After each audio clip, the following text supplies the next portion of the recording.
Alright people, what's going on? It is Sunday morning, it is early doors, a little bit earlier than what you probably expected to see me. We are back later, obviously, with the live watch along for the game against Brighton. But beforehand, we've got the morning speculation and a little Matic vlog that I just wanted to put out there quickly this morning, just to give my opinion on where I think this fan base is going in the wrong direction. Because we've seen the news, the reported speculation regarding certain players always comes out on a Sunday morning, and everyone goes into a meltdown again, starts getting a bit too cushy with their favourite players yet again. This is a team, this is Manchester United, people.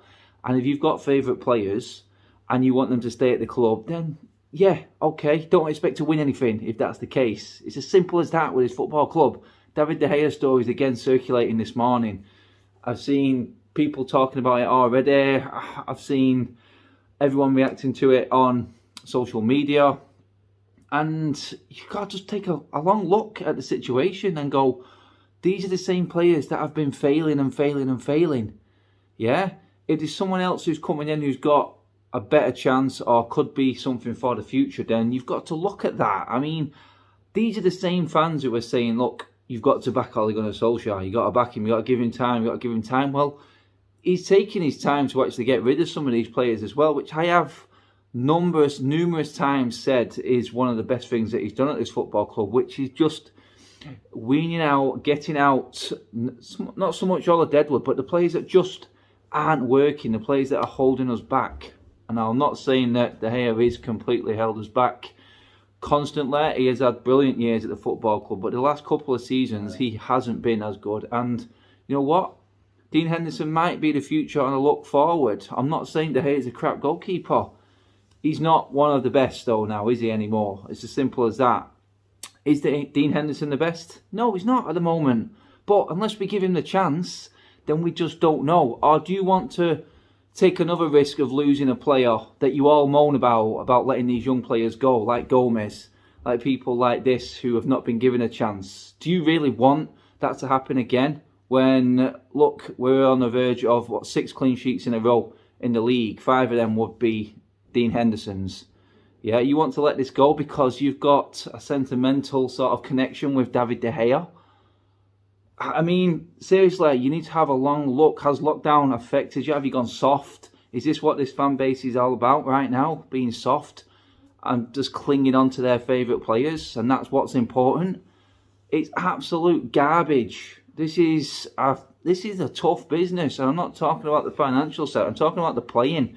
Yeah, and you all want us to back Ole. Well, I'm backing Ole if he gets rid of Ole, if he gets rid of De Gea. I think that's the smart move right now. We have to look to the future. And if you want to cling on to the likes of De Gea, it won't be the end of the world. No, it won't. But if that's at the detriment of losing Henderson, who could be the next thing, the future, who you all talk about and want to be given a chance as a youth player, because he is still young and could be here for another decade to come, and actually, you know what, be one of the foundation blocks to making this team and building the spine again in this team, because that is weak at the moment. So all I'm saying is, look, just give your head a little bit of a wobble and look at the bigger picture instead of the favouritism for a player that you love and can remember being brilliant. Yeah, they're all great memories and all that, but they're in the past now.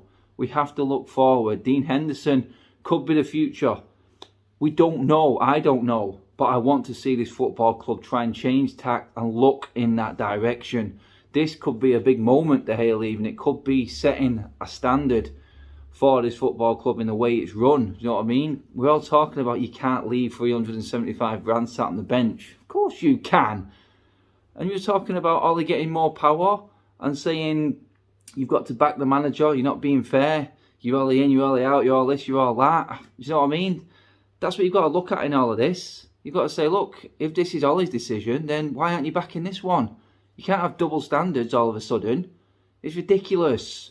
If De Gea goes in the summer, thank you very much for your service, Dave. You've been brilliant. Last 2 years, you've been on the decline. I think we've all seen that. But there's a chance here right now for this football club to actually change tact and actually, you know what, look at the prospect of a future that is moving away from what has failed the last 7 or 8 years, which it has. If you think it's good And De Gea being absolutely brilliant, saving all these shots all the time and play with the air 4 seasons in a row. If you think that's good, yeah, that was good for him, but not for the club, not for United. If your goalkeeper's your best player, then there's obviously something wrong. He's making the defence unstable.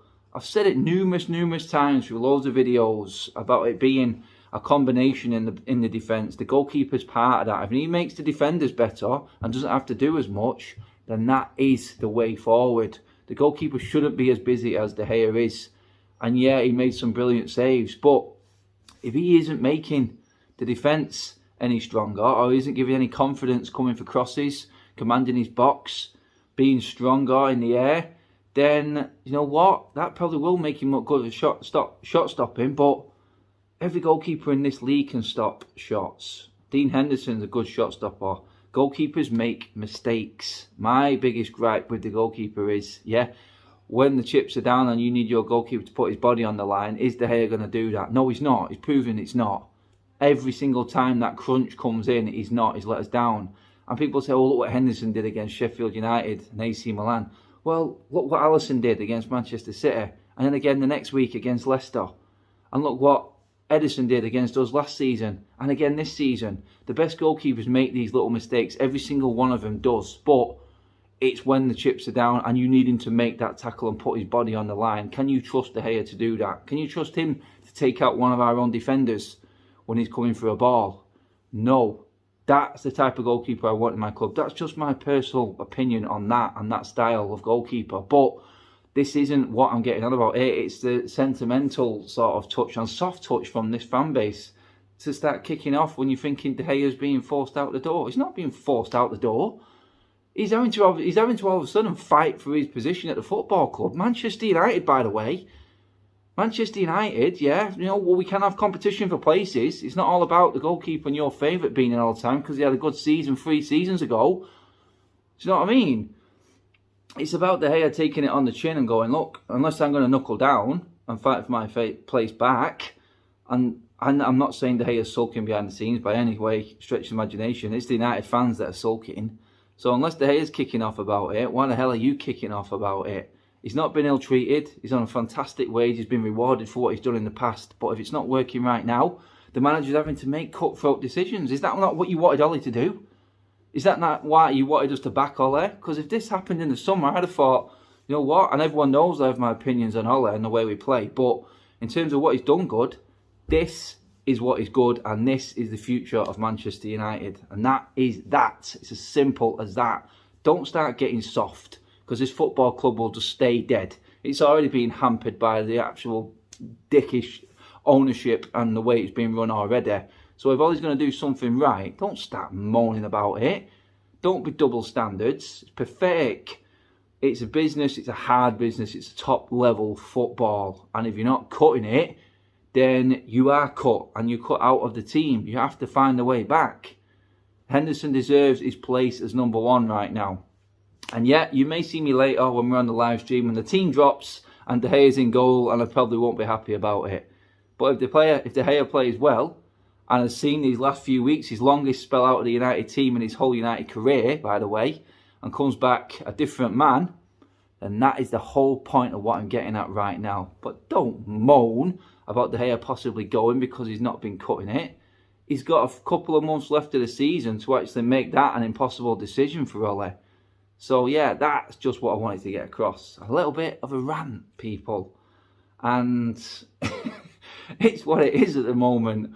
I'm happy I'm doing it. It's been boring the last couple of weeks, but you know football's back when the topics are coming out thick and fast like this. It's a big game tonight, people. Don't forget to join me there. And while you're at it, hit the subscribe button, the like, and share this video. Get your opinions in the comment section below. Don't forget, people, later on we're back. Kickoff is at 7:30. We'll be back live at 7:15 with the build-up to the game, the team news, and then the full watch-along. Tim, Paul, and I think Zeki's coming on. It's a full crew watch-along today, people. So I'll see you there, and let's pray for United win. Come on, Reds!